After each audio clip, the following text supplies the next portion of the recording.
Bonjour Alain. Bonjour Chantal. On entend beaucoup parler de la chondroïtine. Qu'est-ce que tu en penses? Déjà, il faut commencer par définir ce qu'est la chondroïtine. En fait, elle entre dans la composition de la carapace de certains crustacés, notamment la crevette, le crabe. Cette chondroïtine évite aux crustacés notamment certaines actions enzymatiques et également une action contre les radicaux libres. Donc ce qui protège ces crustacés de certaines maladies. En usage humain, la chondroïtine est très intéressante, très efficace, mais je recommande vivement de l'associer à de la glucosamine. Mais pourquoi? Parce que cette association chondroïtine-glucosamine, sur tous les essais cliniques réalisés, montre qu'elle double les effets de la chondroïtine. C'est quand même loin d'être négligeable. Que dire d'autre sur cette chondroïtine, sinon que son action est relativement longue, c'est-à-dire que vous ne verrez pas d'effet à court terme. Les bénéfices, vous les ressentirez d'ici 2 à 3 mois. D'ici 2 à 3 mois, déjà beaucoup de médicaments sur le marché seront dépassés.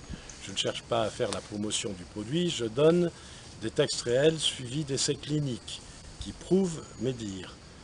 Sur 6 mois, je ne vois pas de concurrent capable d'apporter un tel résultat. Et le résultat est à long terme. Cependant, il faut quand même continuer à prendre cette association glucosamine-chondroïtine parce que les articulations qui sont usées, on ne les reconstitue pas. Hein, le fait de prétendre qu'on va reconstituer un cartilage, qu'on va remettre un organisme à neuf, c'est mensonger, c'est peut-être très vendeur, mais c'est faux.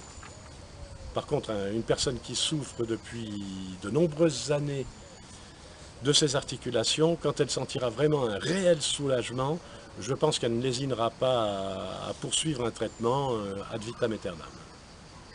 Voilà. Est-ce que ce produit marche pour les animaux et en particulier les chiens? Oui, beaucoup de cabinets vétérinaires préconisent d'ailleurs aux chiens qui souffrent des articulations de la glucosamine associée justement à la chondroïtine. Merci Les Alain. dosages sont différents, c'est quand même, c'est pas grave, hein. Les dosages sont différents par rapport à l'humain. Il faut tenir compte du poids de la bête, de l'animal, que ce soit un cheval, un chien, un chat